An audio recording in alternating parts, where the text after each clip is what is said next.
Qatar, secara resmi bernama negara Qatar atau Daulah Qatar, beribu kota di Doha, adalah negara keamiran di Timur Tengah yang terletak di sebuah semenanjung kecil di Jazirah Arab di Asia Barat. Bahasa Arab adalah bahasa resmi Qatar, dengan Arab Qatar menjadi dialek lokal dan bahasa Inggris digunakan sebagai bahasa kedua untuk berkomunikasi dengan komunitas asing Qatar yang besar. Setelah dominasi Inggris dan Kesultanan Utsmaniyah, akhirnya Qatar menjadi negara yang merdeka pada 3 September 1971. Dahulu Inggris menguasai Qatar sebagai tempat transit kapal dagang sebelum menuju India. Hingga akhirnya saat ini Qatar dinobatkan sebagai salah satu negara terkaya di dunia.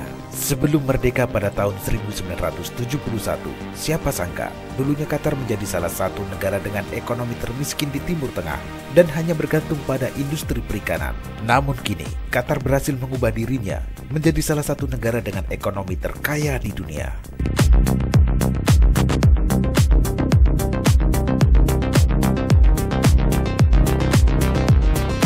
Pemirsa, Qatar merupakan negara yang relatif kecil dengan luas wilayah kurang lebih sekitar 11.000 km persegi. Sebagai bahan perbandingan, wilayah negara tersebut sedikit lebih luas dari wilayah Provinsi Banten yang luasnya mencapai sekitar 9.662 km persegi. Qatar dapat dianggap sebagai negara monarki konstitusional maupun monarki absolut yang dipimpin oleh keluarga Al Thani. Dinasti Al Thani telah memimpin Qatar sejak 1925. Emir ke-8 Qatar adalah Tamim bin Hamad Al Thani. Ayahnya adalah Hamad bin Khalifa Al Thani yang menyerahkan kekuasaan kepadanya pada 25 Juni 2013.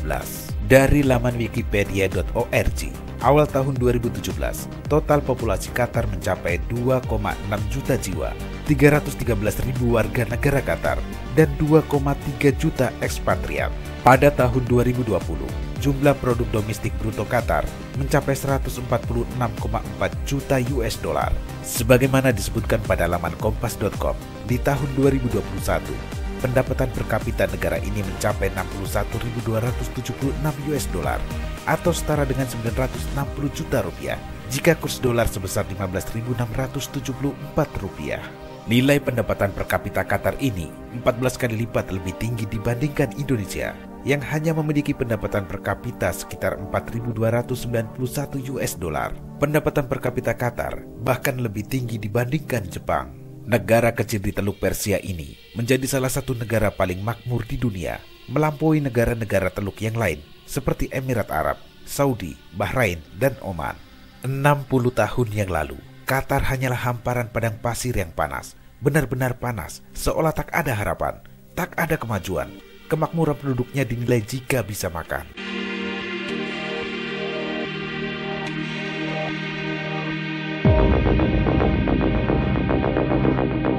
Tahun 1935, British Petroleum bekerja sama dengan pemerintah Inggris di Qatar menemukan sumber minyak dan gas di Jabal Dukan Bukit Asap. Pada tahun 1939, mulailah eksploitasi minyak dan gas alam di Qatar.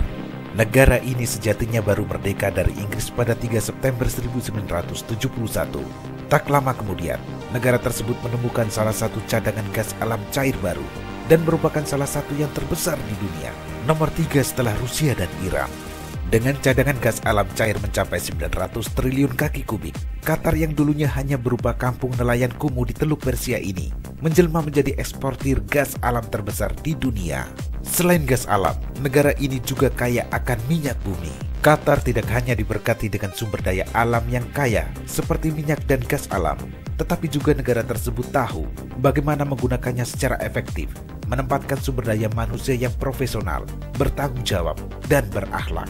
Qatar adalah negara anggota OPEC paling kecil dari sisi luas wilayah dan jumlah penduduk, di mana 55% PDB negara ini bergantung pada minyak. Penduduk yang sedikit memudahkan distribusi dolar yang begitu besar dari penjualan minyak dan gas alam secara merata. Penghasilan dari ekspor minyak menjadi berkah bagi ekonomi Qatar. Pemerintah Qatar pun memastikan penduduknya mendapatkan sejumlah besar infrastruktur dan pelayanan publik secara gratis, baik listrik, air, kesehatan, pendidikan, dan juga pembebasan pajak penghasilan.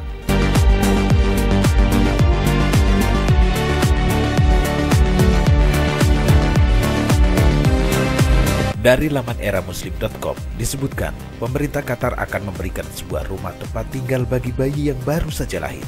Dan itu diberikan secara cuma-cuma oleh negara. Memasuki masa pendidikan, anak-anak Qatar akan sekolah dengan bebas biaya atau gratis. Semua biaya pendidikan ditanggung oleh negara. Begitupun dengan perkuliahan, baik kuliah di dalam negeri maupun di luar negeri. Pasca lulus sekolah atau kuliah, para pemuda Qatar akan mendapatkan banyak sekali tawaran pekerjaan. Mereka tinggal memilih pekerjaan yang cocok bagi dirinya. Gaji yang ditawarkan untuk penduduk Qatar sendiri sangat luar biasa. Mereka akan digaji di atas gaji pekerja tenaga asing. Memasuki masa dewasa, warga Qatar akan mendapatkan fasilitas dari negara berupa sopir pribadi dan pembantu rumah tangga. Hal ini akan diterima oleh warga Qatar bila mereka sudah menikah. Fasilitas itu akan didapatkan dengan beban biaya ditanggung oleh pemerintah Qatar.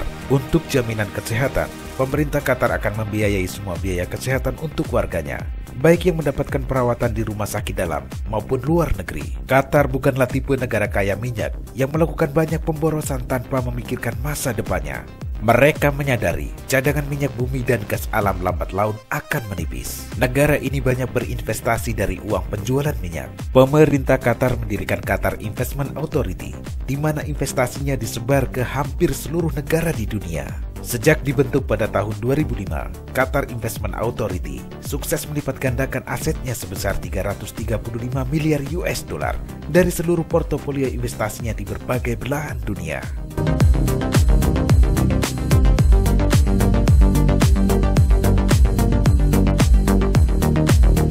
Pemirsa, Qatar adalah salah satu negara di dunia yang relatif sangat mandiri. Bahkan saat diembargo, negara kecil di Teluk Arab itu kian mandiri, lepas dari ketergantungan negara-negara lain. Qatar adalah sebuah kerajaan yang menjadikan Al-Quran sebagai undang-undang dan hukum positif. Tidak ada hukum atau undang-undang yang lebih tinggi dari Al-Quran di kerajaan Qatar. Negara tersebut menjadi kaya dari dua sumber utama, yaitu gas alam dan minyak bumi. Lalu, bagaimana dengan Indonesia, tanah air tercinta yang memiliki beraneka ragam tambang, mulai dari minyak bumi, gas alam, emas, batu bara, perak, fosfat, intan, platina, aluminium, nikel, timah, tembaga, marmer, belerang, mangan, boksit, dan biji besi. Belum lagi berbagai macam keanekaragaman hayati, baik di darat maupun di laut, serta selat yang menjadi perlintasan perdagangan banyak negara. Sudah semakmur Qatarkah rakyat Indonesia?